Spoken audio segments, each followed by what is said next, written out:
आज कुडाळ सभे दिली, आज मोठ्या प्रमाणात कार्यकर्ते तुम्हाला भेटायला आलेले. नेहमीच मी कुठे जाईन तिथे कार्यकर्ते असतात.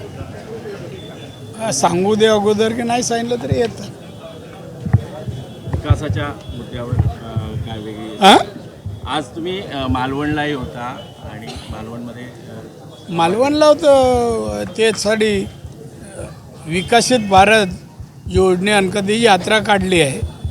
त्याचा कार्यक्रम सभा होती तिथे म्हणून उपस्थित पक्षाच्या कार्यक्रमानुसार मी उपस्थित राहिलो.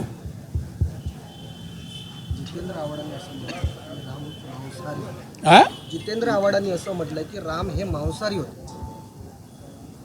जितेंद्र आव्हाड आणि ते मातोश्रीवाले काय बोलायचं नाही. सध्या ते घसरलेत, सत्ता गेल्यामुळे ना डिप्रेशनमध्ये आहेत. त्याच्यामुळे आमच्या देवतांबद्दल बोलायचं त्यांनी धाडस करू नये. बाकी कोणाबद्दल बोलत चालेल पण देवतांबद्दल राम भीम नाही. मग त्याला शेवटी राम करावं लागेल. रामचा अर्थ माहिती आहे ना. हां, राष्ट्रवादीचं आता एक शिबिर संपन्न होतं आहे. त्याच्यामध्ये शरद पवार असं म्हणाले की आपल्या विचारांच्या विरोधात जे लोक आहेत त्यांच्यावरती ईडीचा वापर करून किंवा सत्तेचा गैरवापर करून त्यांच्यावर दबाव आणला जातो, त्यांना त्रास दिला जातो असं शरद पवार म्हणतात. पण मला माहीत नाही. तुम्ही सांगता शरद पवार काय म्हणाले मी ऐकलं नाही तर तुमच्या प्रश्नाला उत्तर का देऊ.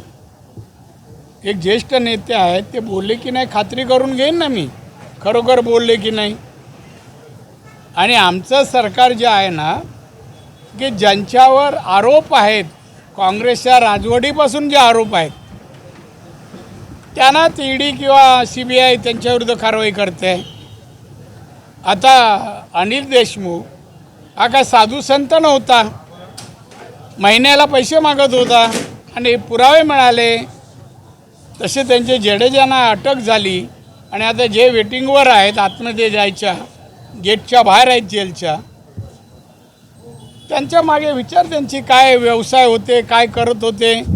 ईडीच्याकडे जी माहिती आहे पुरावे आहेत त्या आधारे कारवाई करतात. पवारसाहेबांना वाईट वाटायचं कारण काय. ते जर दिल्लीला असते नसं मग तेव्हा होत असताना कारवाई कधी बोलायची नाही. कधी आम्ही विरोधक म्हणून पाहत नाही. ज्याने आरोप केला त्याच्या विरुद्ध कारवाई. दादा, महानंदाची 23 एकर जागा ही दहशत घालायची यासाठी हा प्रकल्प गुजरातला नेला जातो असं संजय राऊत म्हणतात. संजय राऊत पागल झाला आहे. गेली 6 महिने महानंदाच्या कामगारांना पगार नाही 6 महिने. आणि मी प्रस्ताव ठेवला आहे की NDBनी जी डेअरीची मोठी कंपनी सेंट्रल गव्हर्नमेंटची आहे त्यांनी महानंदा घ्यावं आणि चालवावं. म्हणजे नोकऱ्या साबूत राहतील. कंपनी तिथेच राहणार, कंपनी जाणार नाही.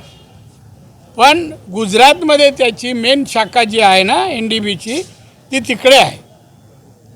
तर ती ऑल इंडिया बेसवर आहे आणि म्हणून त्याने आपले घ्यावी आणि चालवावी. नोकऱ्या साबूत राहतील. लोकसभा निवडणुकीत कुस्ती रंगणार की उमेदवारीवरून कुस्ती कसं होतं मला कळलं नाही. कुस्तीचा आणि लोकसभेचा काय संबंध आहे. नाही, शिंदे गटाकडनं उदय सामंत आणि किरण सामंतांचं नाव निश्चित केलं. मला माहीत नाही. अजून काय आमची चर्चा नाही. कोणाच्या नावाची चर्चा नाही. कुस्ती नाही, खो खो नाही आणि कबड्डी पण नाही. हां, काय नाही आहे. आमच्याकडे जे काय होईल सामोपचाराने होईल. जो उमेदवार येईल तो 100% जिंकेल. खासदार आमचा असेल. आता जे ट्यूट्यू करणारे आहेत ना पाऊस पडला का जो ट्यूट्यू येतो ना ते बंद होईल. हां, नाही ते तुम्ही हे करू नका. आमचाच येईल. आणि तुम्हाला पाहिजे उत्तर ते मी देतो. भाजपा अधिकार या जागेवर सांगेल. बरोबर ना. तुम्हाला पाहिजे होतं की नाही. आता जाऊ दे मला. ABP माझा, उघडा डोळे बघा नीट.